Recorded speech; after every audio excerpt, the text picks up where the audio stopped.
Cody Rhodes এবং Roman রেন্সকে এই সপ্তাহের স্ম্যাকডাউনে ফেস টু ফেস দেখা যাবে।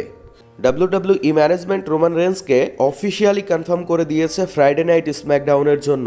অর্থাৎ এই সপ্তাহের স্ম্যাকডাউনের এপিসোডে রোমান রেন্স সহ ব্লাড লাইনের সমস্ত মেম্বারগুলোই স্ম্যাকডাউনের এপিসোডে উপস্থিত থাকবেন।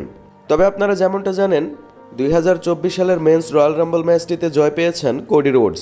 কোডি রোডস জয় পাবার পরে রোমান রেন্সকে ইঙ্গিত করে কিছু একটা বলার চেষ্টা করছিলেন। আর মানডে নাইট রোর এপিসোডেও যেহেতু কোডি রোডস তিনি উপস্থিত ছিলেন, তিনি এখনও তার ডিসিশন জানাননি তিনি কাকে রেসলমেনিয়াতে চ্যালেঞ্জ করতে যাচ্ছেন। তবে এই সপ্তাহের স্ম্যাকডাউনের জন্য যেহেতু তাকে অফিসিয়ালি কনফার্ম করা হয়েছে, তো অবশ্যই রোমান রেন্স এবং কোডি রোডসকে ফেস টু ফেস দেখা যাবে।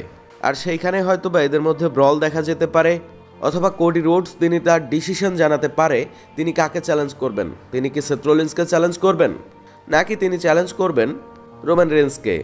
যেহেতু রোমান রেন্স এই সপ্তাহের স্ম্যাকডাউনে অফিসিয়ালি কনফার্ম রয়েছেন, অপরদিকে কোডি রোডস তিনিও আসতে চলেছেন, তো বোঝাই যাচ্ছে এই দুই রেসলারকে অবশ্যই স্ম্যাকডাউনের এপিসোডে ফেস টু ফেস দেখা যাবে।